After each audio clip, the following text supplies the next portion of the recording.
In September 1942, the Ordnance Department proposed the development of a new medium tank equipped with a 90mm gun derived from an anti-aircraft gun of the same caliber. This proposal came in response to the effective use of German 88mm anti-aircraft guns against Allied tanks.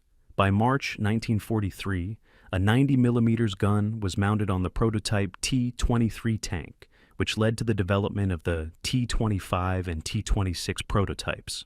Eventually, focus shifted to the T26. In June 1944, the T26 designation was changed to M26, and the tank was reclassified as a heavy tank, primarily to boost the morale of American tank crews facing the formidable German Tiger tanks.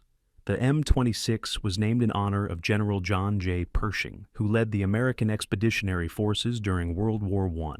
The M26 design evolved over time, leading to the M46 patent tank in 1949, which started the patent series that remains in service with many nations today. In the closing months of World War II, M26 tanks saw combat in Europe, primarily assigned to the Third Army under General George Patton. According to Belton Y. Cooper, an officer in the 3rd Armored Division, the M26 was the closest American counterpart to the German Panther tank, with comparable technical and combat capabilities. In its first combat encounter, an M26 successfully destroyed 2 Tiger tanks and 1 Panzer IV from a distance of approximately 1,000 meters, firing at their side armor. Cooper noted that while the M26 gun might struggle against frontal armor, the M36 Jackson tank destroyer, equipped with the same 90mm gun, also faced challenges in penetrating the Panther's front. Nonetheless, during one engagement, an M26 round pierced a Tiger's frontal armor from 800 meters. The M26 played a crucial role in the capture of the Ludendorff Bridge at Remagen. On March 7, 1945, thanks to the coordinated effort of M26 tanks from Company A of the 14th Tank Battalion and the 27th Armored Infantry Battalion, the bridge was seized, allowing infantry to secure a bridgehead on the Rhine's far bank. Although the bridge was damaged, it supported infantry crossing while the tanks waited for ferries until March 12th, due to concerns about the bridge's structural integrity.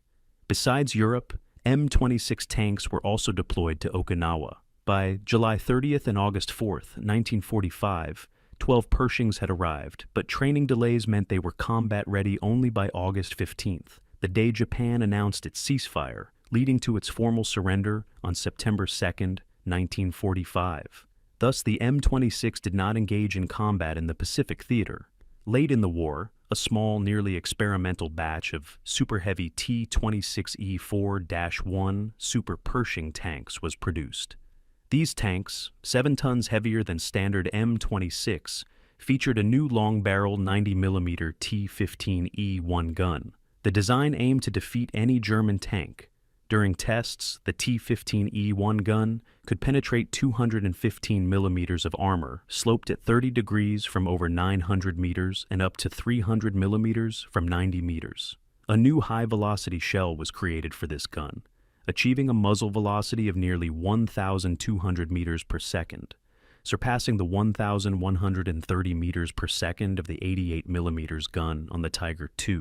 In one notable encounter, a Super Pershing reportedly destroyed a Tiger II from approximately 500 meters, as recounted by John P. Irwin, a gunner on the Super Pershing, though historian Stephen Zaloga expressed skepticism due to the limited presence of Tiger II on the Western Front. M26 tanks were also used in the Korean War, initially in limited numbers, as the U.S. had few tanks in the region, primarily M24 Chaffee light tanks and some M4 Shermans. These tanks were hastily deployed to Korea when the conflict began. Following the communist invasion, logistical efforts brought in M26 from reserves, with reports indicating that even tanks displayed as monuments at Fort Knox were sent.